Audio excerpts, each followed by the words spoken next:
rainy days is yet to come. Too many times has come to pass. Too many moments put aside. Getting out alive, getting out alive. Writing letters in the sand. Hello, welcome back. Thanks for clicking in. I'm going to spend some time again in this video just talking about trout fishing. Man, we have been having some evil fronts coming through in Louisiana in the last few weeks. Tornado warnings, 20, 25 knot winds, a lot of rain, inches of rain, and it's made for some tough fishing conditions. But I've gone out anyway. Me and my buddy David have been getting out there battling these conditions, and we've been catching trout. So how do you as an angler get out there and fish in these conditions when you know that speckled trout just don't like to feed when it's windy like this? Well, a lot of people have different approaches to how to handle fishing in these conditions. Most people look for protected water. So it could be bayous, it could be small lakes. In the marsh, well, David and I often fish the pattern of internal marsh lakes. These are small lakes, maybe called lagoons. And we fish these by drift fishing them.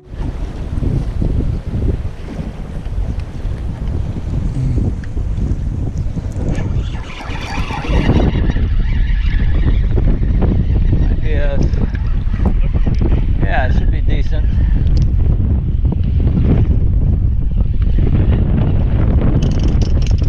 Yeah.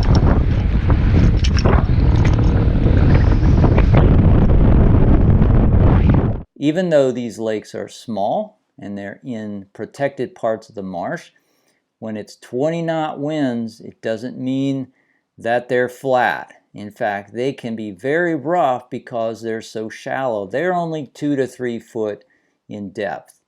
And when there's a 20 knot wind, even a small internal marsh lake like that will have 2 foot waves on it.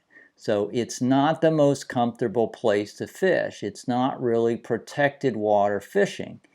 And you might ask, well, what are you doing out there drifting those lakes when you could just anchor in the wind shadow along the shoreline and fish?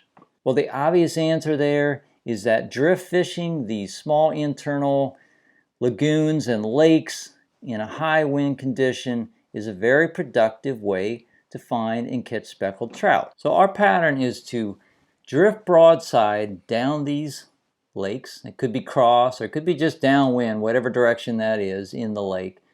Then crank up the engine, drive back up and reset, and then drift back down. And we try to avoid driving over the water that we're going to fish in our next drift.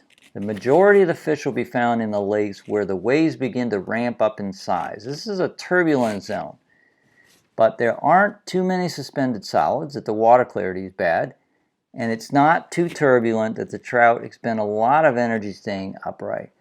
But more importantly, it's an area where the bait that are swimming through are distracted by the turbulence, which makes the trout's ambush feeding much more effective. Now, I'll be honest with you, there are some challenges related to fishing this pattern. First of all, it's not protected from the wind, and you're in a rocking boat because you're drifting in these waves. It's a little bit exhausting.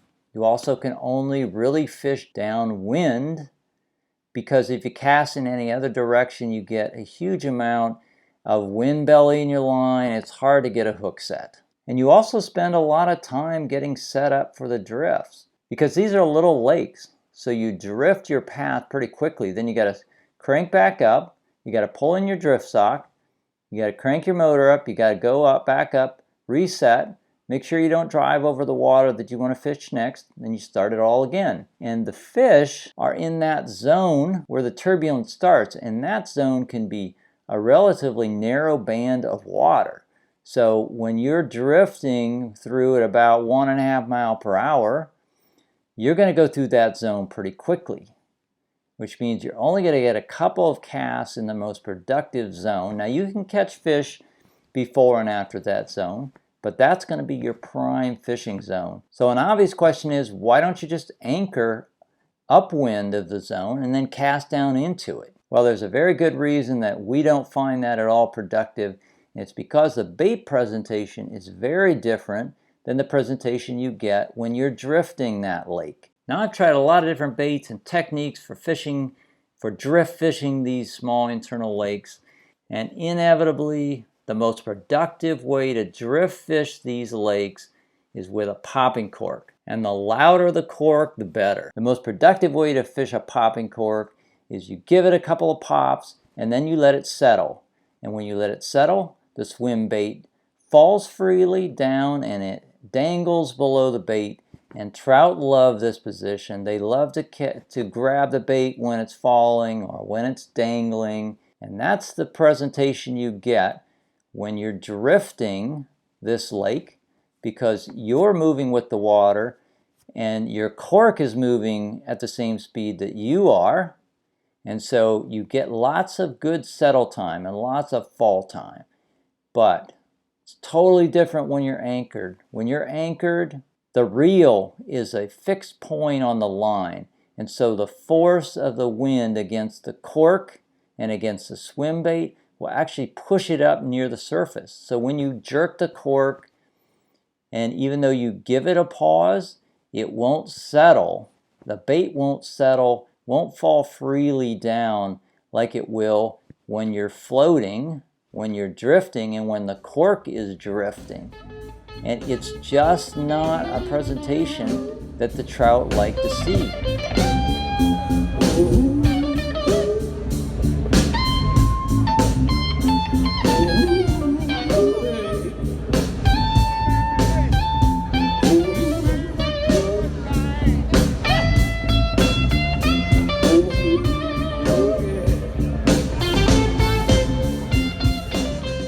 So what about just tight lining the swim bait on the bottom?